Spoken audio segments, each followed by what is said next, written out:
कैसे हो आप सब। आइयो कि आप सब सही होंगे। तो हम आपके लिए लेकर आ गए क्लास 10th साइंस का चैप्टर 2, जिसका नाम है अमल, क्षार एवं लवण।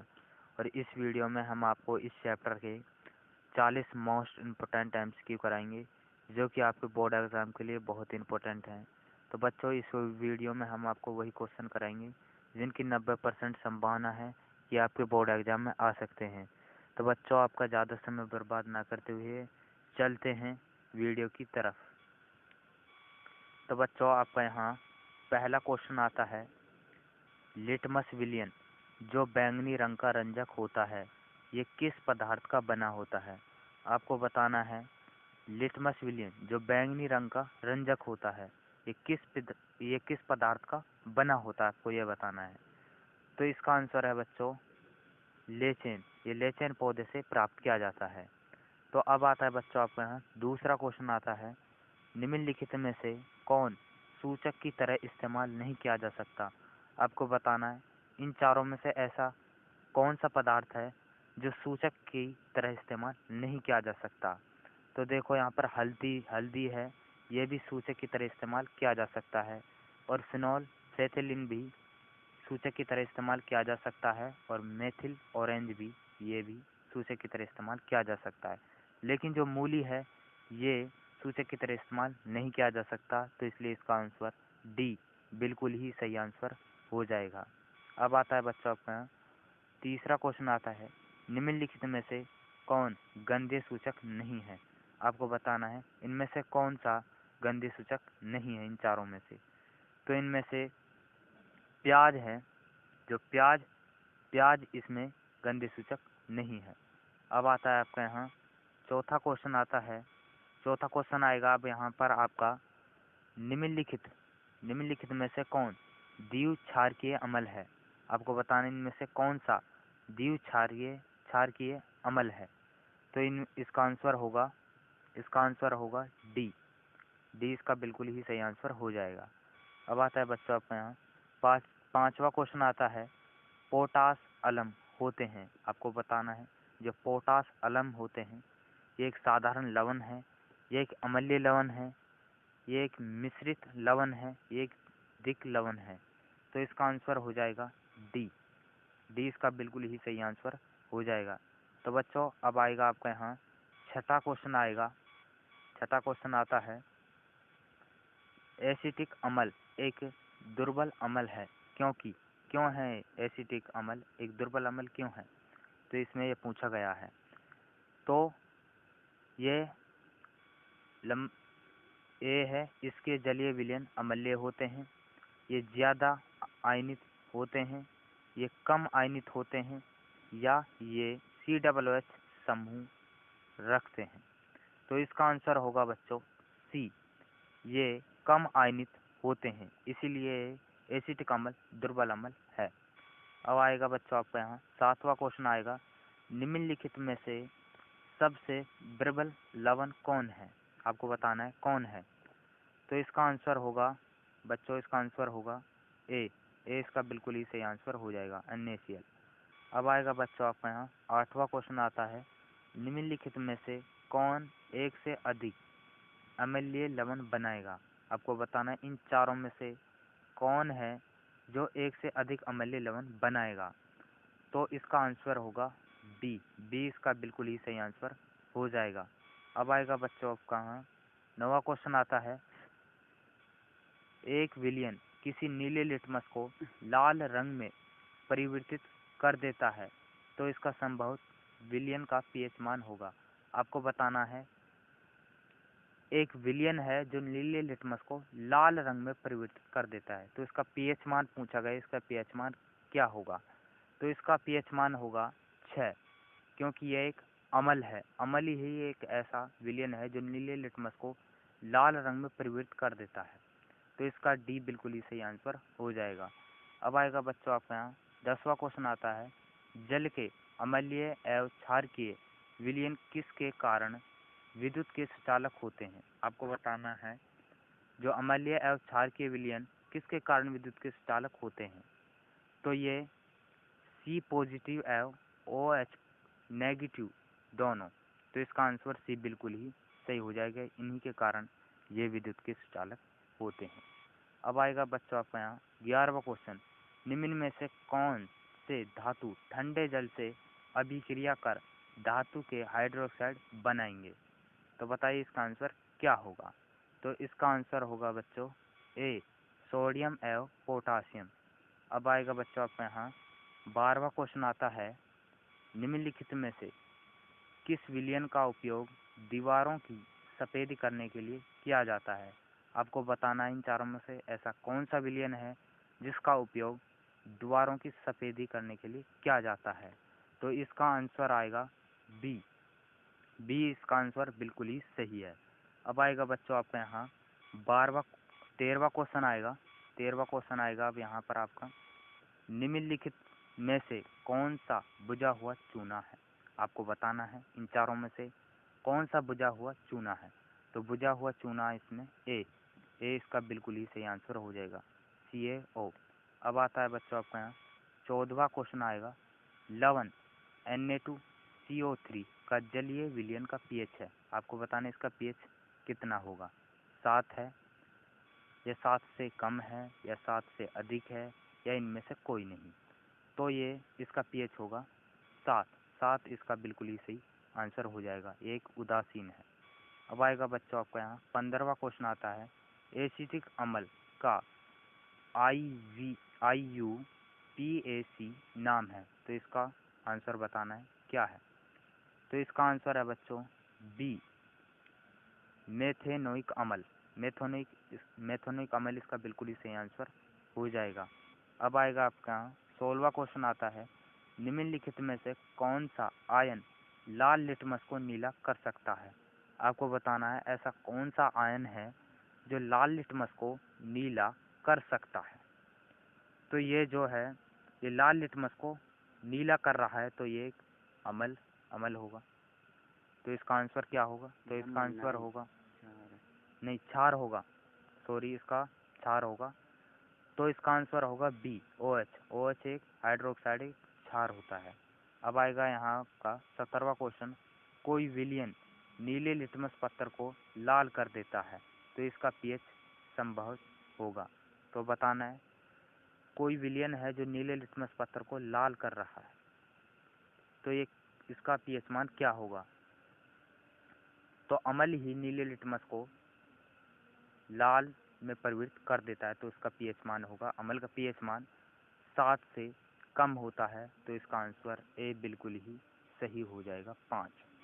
अब आएगा आपका यहाँ 18वां क्वेश्चन, ऑक्सैलिक अम्ल का प्राकृतिक शस्त्र निम्नलिखित में से कौन है? बताना है जो ऑक्सैलिक अम्ल है ये किस में होता है। तो ये किस में होता है, तो इसका आंसर आपको बताना है। ये टमाटर में होता है, तो इसका आंसर बी बिल्कुल ही सही हो जाएगा। अब आएगा आपका यहाँ 19वां क्वेश्चन आएगा, प्लास्टर ऑफ पेरिस का रासायनिक सूत्र है। इसका आपको रासायनिक सूत्र बताना है, इसका रासायनिक सूत्र क्या है। तो इसका रासायनिक सूत्र है बी। इसका बिल्कुल ही सही आंसर हो जाएगा। अब आएगा आपके यहाँ 20वां क्वेश्चन आएगा, लिटमस विलयन जब नीले तो अम्ल होता है और न ही क्षारीय, तब यह किस रंग का होता है। तो लिटमस विलयन न तो अम्लीय है और न क्षारकीय है, तो ये किस रंग का होगा, तो आपको ये बताना है। तो ये किस रंग का होगा, तो सिंपल सी बात है, ये बैंगनी रंग का होगा। किस रंग का होगा? बैंगनी रंग का। तो इसका आंसर सी बिल्कुल ही सही हो जाएगा। तो ये बैंगनी रंग का है, तो इसका आंसर बिल्कुल ही सही हो जाएगा, सी। अब आएगा आपके यहाँ 21वां क्वेश्चन आएगा, किसी भी उदासीन विलयन का pH होता है। आपको बताना है उदासीन विलयन का pH मान कितना होता है। तो उदासीन विलयन का pH मान 7 होता है। तो इसका आंसर डी बिल्कुल ही सही हो जाएगा। अगर अम्ल का पूछे तो अम्ल का जो pH होता है वह 7 से कम होता है और क्षार का होता है 7 से अधिक। अब आएगा बच्चों आपके यहाँ 22वां क्वेश्चन आएगा। 22वां क्वेश्चन है, निम्नांकित में से कौन लवण है? इनमें से बताना है कौन लवण है, लवण। तो इनमें से है सी, K2SO4। इसका आंसर बिल्कुल ही सही हो जाएगा। अब आएगा आपका यहाँ 23वां क्वेश्चन आएगा, किसी लाल तप्त आयरन पर जल वाष्प प्रवाहित करने पर कौन सा यौगिक प्राप्त होता है? तो आपको बताना है कौन सा यौगिक प्राप्त होता है। तो कौन सा यौगिक प्राप्त होगा आपको ये बताना है। तो इसका आंसर होगा सी, Fe3O4।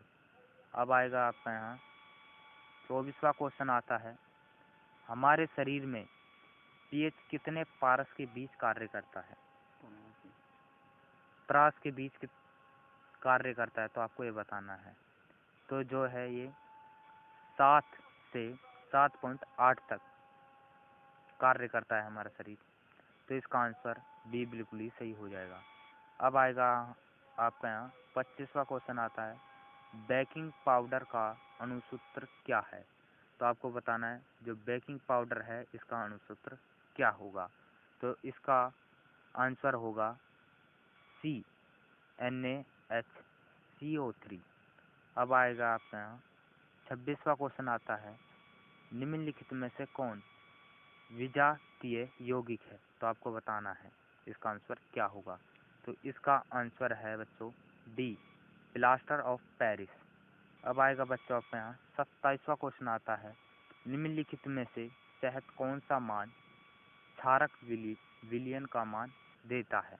तो आपको इसका आंसर बताना है, इसका आंसर क्या होगा। तो इसका आंसर है बच्चों डी, 13। अब आएगा बच्चों आपका यहाँ 28वां क्वेश्चन आता है। 28वां क्वेश्चन आएगा आपका यहाँ, निम्नलिखित अम्लों में से कौन प्रबल अम्ल है? प्रबल अम्ल है, तो आपको ये बताना है। तो इनमें से है सल्फ्यूरिक अम्ल। तो सी इसका बिल्कुल ही सही आंसर हो जाएगा। अब आएगा आपका यहाँ 29वां क्वेश्चन आता है, निम्नलिखित में कौन क्षारक नहीं है? इनमें से आपको बताना है कौन क्षारक नहीं है। तो इसका आंसर क्या होगा? तो इसका आंसर होगा बच्चों, इसका आंसर होगा बी, NaCl। अब आएगा बच्चों आपका यहाँ 23वां क्वेश्चन आता है। 30वां क्वेश्चन आता है, निम्नलिखित क्षारकों में कौन प्रबल क्षारक है? तो आपको बताना है। तो इसका आंसर क्या होगा? तो इसका आंसर है, तो इसका आंसर होगा बी, बी इसका आंसर बिल्कुल ही सही हो जाएगा। अब आएगा बच्चों आपका यहाँ, अब बच्चों अब आता है आपका यहाँ ये क्वेश्चन आता है, कुछ ऐसे पदार्थ होते हैं जिनकी गंध अम्लीय या क्षार के माध्यम में बदल जाती है, तो इन्हें कहते हैं, इन्हें क्या कहते हैं आपको ये बताना है। तो इन्हें हम कहते हैं गंधीय सूचक कहते हैं। अब आएगा बच्चों आपके यहाँ 32वां क्वेश्चन आता है, सभी धातु कार्बोनेट एवं हाइड्रोजन कार्बोनेट अम्ल के साथ अभिक्रिया करके बनाते हैं। तो आपको बताना है सभी धातु कार्बोनेट एवं हाइड्रोजन कार्बोनेट अम्ल के साथ अभिक्रिया करके क्या बनाते हैं? तो ये जो है संगत लवण भी बनाते हैं, जल भी बनाते हैं और कार्बन डाइऑक्साइड भी बनाते हैं। तो इसका डी बिल्कुल ही सही आंसर हो जाएगा, ये सभी बनाते हैं। तो अब आएगा आपका यहाँ 33वां क्वेश्चन आता है, सभी अम्लों में पाया जाता है। आपको बताना है जितने भी अम्ल हैं उनमें पाया जाता है, क्या पाया जाता है सभी अम्लों में? तो सभी अम्लों में पाया जाता है हाइड्रोजन पाया जाता है। जितने भी अम्ल होंगे उनमें हाइड्रोजन जरूर पाया जाएगा। अब आता है बच्चों आपका 34वां क्वेश्चन आता है, हाइड्रोजन युक्त सभी यौगिक होते हैं, जो हाइड्रोजन युक्त सभी यौगिक होते हैं, तो आपको बताना है इसका आंसर क्या होगा। तो इसका आंसर होगा अम्लीय। आता है आपका यहाँ 35वां क्वेश्चन आता है, जल में घुलनशील क्षारक के बारे में क्या सत्य है, क्या सही होगा? तो आपको बताना क्या सत्य है। तो अब आया, तो इसका आंसर होगा बच्चों, तो इसका आंसर होगा इनमें से सभी, इसका आंसर बिल्कुल ही सही हो जाएगा, डी इसका बिल्कुल ही सही आंसर है। तो बच्चों अब आएगा आपका यहाँ 36वां क्वेश्चन आता है, पीएच में पी सूचक है, पीएच में पी सूचक है यानी क्या है? तो पी का मतलब बताना है, पी का मतलब क्या है? तो पी का मतलब है पूषांश और एच का मतलब है हाइड्रोजन। तो इसलिए इसकी फुल फॉर्म होगी पूषांश हाइड्रोजन। तो इसका ए बिल्कुल ही सही आंसर हो जाएगा। अब आएगा बच्चों आपका यहाँ 37वां क्वेश्चन आता है, एसिटिक अम्ल का प्राकृतिक स्रोत निम्नलिखित में से कौन है? आपको बताना है एसिटिक अम्ल किस में पाया जाता है। तो एसिटिक अम्ल जो है सिरका में पाया जाएगा, बी इसका बिल्कुल ही सही आंसर हो जाएगा। अब आएगा बच्चों आपको यहाँ 38वां क्वेश्चन आता है, सिट्रिक अम्ल का प्राकृतिक स्रोत है। तो सिट्रिक अम्ल बताना है, सिट्रिक अम्ल किस में पाया जाता है। तो सिट्रिक अम्ल पाया जाता है संतरा, नींबू। तो इसका बिल्कुल ही आंसर हो जाएगा। तो बच्चों अब आता है आपका 39वां क्वेश्चन आता है, टार्ट्रिक अम्ल इनमें से किस में पाया जाता है। आपको बताना है टार्ट्रिक अम्ल इनमें से किस में पाया जाएगा। तो जो है ये किस में पाया जाएगा, इमली में पाया जाएगा। तो इसका आंसर बी बिल्कुल ही सही हो जाएगा। अब आता है बच्चों आपका यहाँ 40वां क्वेश्चन आता है। बच्चों ये आपका लास्ट क्वेश्चन है, लैक्टिक अम्ल का प्राकृतिक स्रोत है। तो बताना है आपको लैक्टिक अम्ल किस में पाया जाता है। तो लैक्टिक अम्ल पाया जाता है दही में। तो इसका ए बिल्कुल ही सही आंसर हो जाएगा। तो बच्चों कैसी लगी ये वीडियो कमेंट में हमें ज़रूर बताना, और धन्यवाद आपका। और कमेंट में हमें ज़रूर बताना हम किस टॉपिक पर आप वीडियो बनाएं। अगर अच्छी लगी हो तो इस वीडियो को लाइक करना और चैनल को सब्सक्राइब करना। तो मिलते हैं अगली वीडियो में, तब तक के लिए bye. Thank you for watching. Please subscribe our channel.